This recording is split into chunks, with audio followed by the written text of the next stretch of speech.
بسم اللہ الرحمن الرحیم۔ السلام علیکم مائی یوٹیوب فیملی، امید ہے آپ سب خیریت سے ہوں گے۔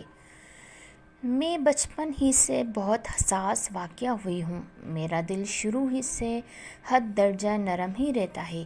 کسی کو غمگین دیکھتی ہوں تو خود بھی بہت اداس ہو جاتی ہوں، چاہے وہ کوئی فلمی سین یا ٹی وی کا ڈرامہ ہی کیوں نہ ہو، بلکہ بعض دفعہ تو میری ہچکی بن جاتی ہے اور اپنی اس کمزوری سے میں نے باہر نقصان ہی اٹھایا ہے۔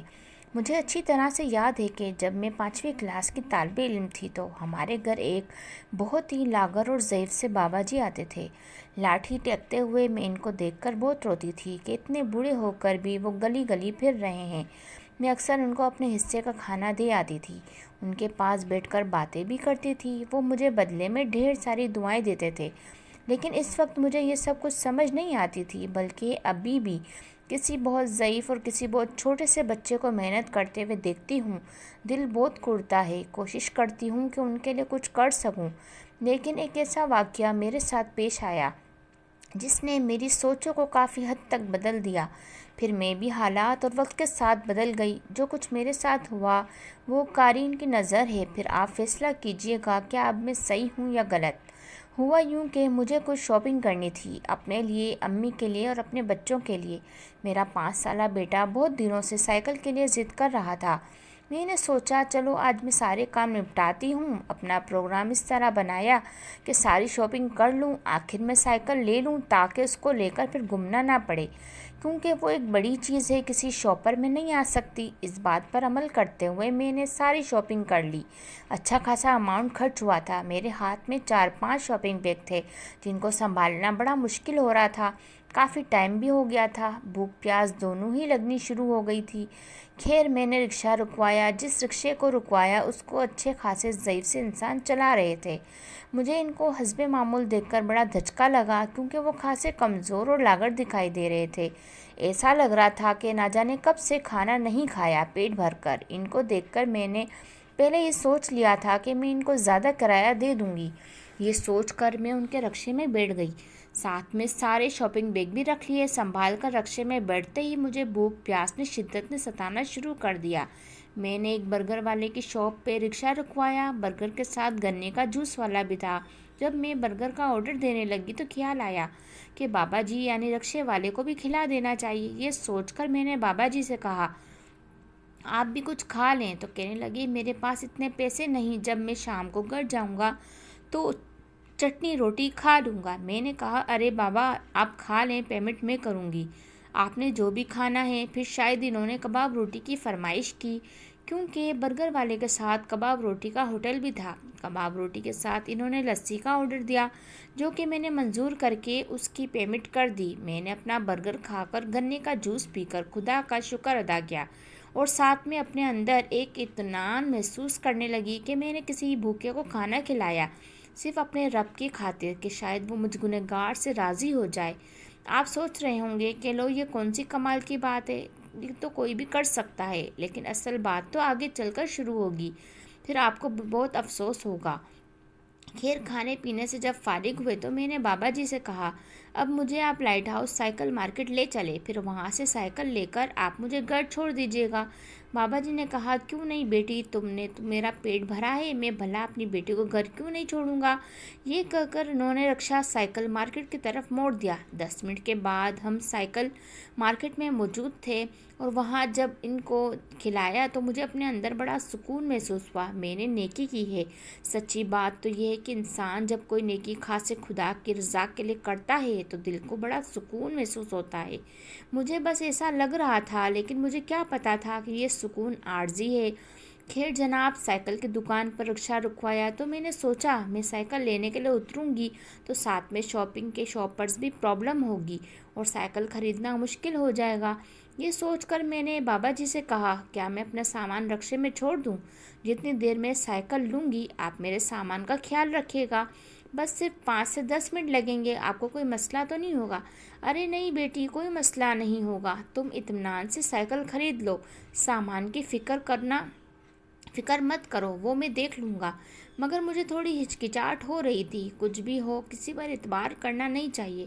پھر سامان اچھے خاصے اماؤنٹ کا تھا، بابا جی نے جب یہ دیکھا کہ میں تھوڑی پریشان ہو رہی ہوں اور سامان چھوڑ کر جانا نہیں چاہ رہی تو وہ بولے، ارے بیٹی، تم نے ایک بھوکے انسان کو کھانا کھلایا، پانی پلایا، کیا وہ تمہارے ساتھ کوئی فراڈ کر سکتا ہے؟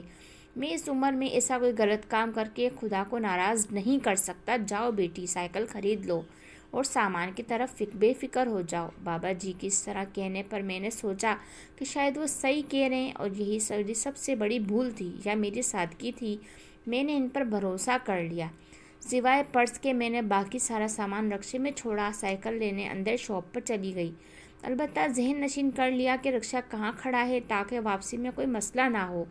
خیر، میں نے 10 منٹ کے اندر سائیکل خریدی، بہت خوش تھی کہ اپنے پیارے سے بیٹے کی خواہش پوری کر دی۔ زیادہ بڑی سائیکل نہیں تھی، خود ہی ہاتھ میں پکڑ کر دکان سے باہر آئی۔ تھوڑا سا چل کر جب نظریں دوڑائی تو رکشہ نظر نہ آیا۔ میں نے سوچا شاید میں جگہ بھول گئی ہوں گی۔ پھر میں نے چاروں طرف نظریں دوڑائی تو رکشہ نظر نہ آیا۔ میں تھوڑا اور آگے کی طرف بڑھی، رکشے کو ڈھونڈنا شروع کیا۔ رکشے تو وہاں بہت سارے تھے لیکن میرا والا رکشہ تو نظر ہی نہیں آ رہا تھا۔ میں نے دوبارہ اس علاقے کو اچھی طرح سے دیکھا لیکن وہ موصوف وہاں سے غائب ہو چکے تھے۔ 5-6 دفعہ میں نے ڈھونڈا، آس پاس کے لوگوں سے پوچھا، دکان والوں سے رابطہ کیا، لیکن وہ بابا جی رکشے سمیت غائب ہو چکے تھے۔ پھر ہر کوئی وہاں پر اتنا مصروف تھا کہ کسی نے کوئی خاص توجہ ہی نہ دی۔ میرا دل اس وقت ایسا دھڑک رہا تھا جیسے کہ باہر ہی نکل آئے گا۔ مجھے یقین ہی نہیں آ رہا تھا ایسا بھی ہو سکتا ہے، اتنی جلدی کسی کی نیت خراب ہو سکتی ہے؟ کیا کوئی اتنے ڈرامے انداز میں بدل سکتا ہے؟ وہ بھی ایک بوڑھا اور کمزور سا لاغر شخص، کیا دھوکہ دیا! اس شخص نے میری آنکھیں آنسو سے بھر گئی۔ ایک ہاتھ میں میرا پرس، دوسرے میں سائیکل پکڑے میں اس وقت حیرت زدہ کھڑی ہوئی تھی۔ پھر میں وہاں پر تقریباً 1 گھنٹے تک رہی اور باہر ادھر ادھر دوڑتی رہی کہ شاید وہ کہیں سے نمودار ہو جائے۔ یہ دیکھ کر کچھ لوگ میری طرف آئے، کہا، محترمہ، غلطی آپ کی ہے، آپ نے اپنا سامان اس طرح سے کیوں چھوڑا، کیوں اتنا اعتبار کیا؟ آپ کو پتہ نہیں ہے کہ دنیا دھوکے بازوں سے بھری ہوئی ہے، مال دولت دیکھ کر تو اپنے بھی آنکھیں پھیر لیتے ہیں۔ وہ تو پھر ایک غیر شخص تھا۔ مجھے اس وقت ایسا لگ رہا تھا میں جنگل بیاباں میں کھڑی ہوں، میرے چاروں طرف اعتبار و اعتماد کی کرسیاں بکھری پڑی ہوں۔ مجھے اپنے سامان کا اتنا افسوس نہیں ہو رہا تھا جتنا افسوس اس بات کا ہو رہا تھا کہ میں نے کتنے خلوص سے ان کا خیال رکھا، انہوں نے اس کا مان بھی نہ رکھا۔ خدا نخواستہ میں نے ان پر کوئی احسان نہیں کیا تھا کھانا کھلا کر، یہ تو خدا کی طرف سے وسیلہ بنتا ہے، لیکن بندے کو اتنا احساس تو ہونا چاہیے کہ ابھی جو شخص میرے ساتھ اتنا مخلص ہے کم از کم اس کا تھوڑا خیال تو رکھ لیں۔ لیکن شاید انہوں نے میرے خلوص کا مذاق اڑایا تھا۔ یقین کریں میں نے بھرپور خلوص چاہت کے ساتھ ان کی ضعیفی کا خیال کیا تھا۔ انہوں نے کس طرح سے مجھے جل دے کر بے اعتباری کی دیوار کھڑی کر دی تھی۔ میرا مان ایسا چھینا کہ ساتھ زمین بوس ہو گیا، میرے قدم ایک دم سے بہت بھاری ہو گئے، دل ڈوب سا گیا۔ ڈھیلے ہاتھ پیروں کے ساتھ دوسرا رکشہ رکوایا، بہت ہی روحانی سے انداز کے ساتھ رکشے میں سوار ہوئی۔ چہرہ بالکل زرد سا ہو گیا، سوچ سوچ کے دماغ شل سا ہو گیا۔ جب رکشے والے نے بار بار پوچھا کہاں جانا ہے تو میں نے غائبی دماغ کے ساتھ اپنے علاقے کا پتہ بتایا۔ رکشے سے ٹیک لگا کر بیٹھ گئی، بار بار آنکھوں سے آنسو گرتے رہے، سارے راستے آنسو کو خشک کرتی رہی جو کہ رک ہی نہیں رہے تھے۔ اپنے ہاتھوں کو دیکھا جن میں کچھ دیر پہلے کتنا سارا سامان تھا، اب ہاتھ تقریباً خالی تھے۔ کتنے ارمان سے میں نے اپنے بچوں کی شاپنگ کی تھی، کیونکہ میں بازار بہت کم جاتی ہوں اور جب جاتی تو کافی شاپنگ کر لیتی ہوں، میرا بازار جانا بہت کم ہوتا ہے، لیکن اب تو لگ رہا تھا شاید اب کبھی نہ جا سکوں، کیونکہ میرے ساتھ یہ پہلی بار ہوا تھا، اس لیے صبر ذرا مشکل ہی سے آ رہا تھا۔ لگ رہا تھا رکشے میں پڑ لگ جائیں، ایک لمحے میں گھر آ جائے، کیونکہ نہ جانے کیوں راستہ لمبا ہی ہوتا جا رہا تھا۔ مجھے ایسا لگ رہا تھا بڑے ڈوبتے دل کے ساتھ گھر میں داخل ہوئی، سب کی نظریں ملاتے ہوئے عجیب سا لگ رہا تھا۔ اپنے لوٹنے کا غم، اپنے خلوص کو بے مول ہوتے ہوئے دیکھ کر میرے بچے اور امی کھڑی ہوئی تھی۔ میرا اترا ہوا چہرہ دیکھ کر میری امی گھبرا گئی، پوچھا، ارے کیا ہوا، چہرہ پر 12 کیوں بج رہے ہیں؟ ہائے میری بچی، کچھ تو بتا، کیا ہوا؟ تم صرف سائیکل لائی ہو، تم تو کافی سامان کی لسٹ لے کر گئی تھی۔ مجھے ایک دم سے رونا آ گیا، پھر میں روتے ہی چلی گئی اور پھر لوٹنے کی داستان حرف بحرف امی کو بلکہ سب گھر والوں کو سنائی۔ سب نے سن کر کہا، یہ تو تمہاری بچپن کی عادت ہے، ہر کسی پر اعتبار کر لینا۔ پہلے کی بات اور تھی، اب دور بدل گیا ہے، لوگوں کے انداز، ارادے سب بدل گئے ہیں، انسان کے اندر سے انسانیت ختم ہوتی جا رہی ہے۔ اب تو یہ زمانہ ہے کہ کسی کے ساتھ کوئی نیکی نہ کی جائے، الٹے نیکی گلے ہی پڑ جاتی ہے۔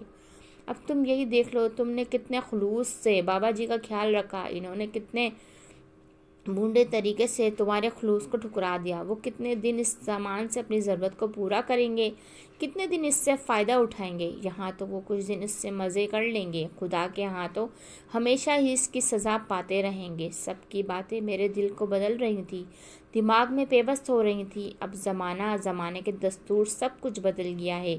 اب انسان نہیں رہا، وہ خود غرض مفاد پرست ہو گیا ہے۔ بہرحال اب میرا مائنڈ پہلے جیسا نہیں رہا، مجھے عقل آ گئی۔ جو بھی ہو، اس واقعے سے اتنا ضرور ہوا کہ میرے دل میں درار پڑ گئی۔ اب کسی کے ساتھ نیکی سوچ سمجھ کے ہی کرنی چاہیے۔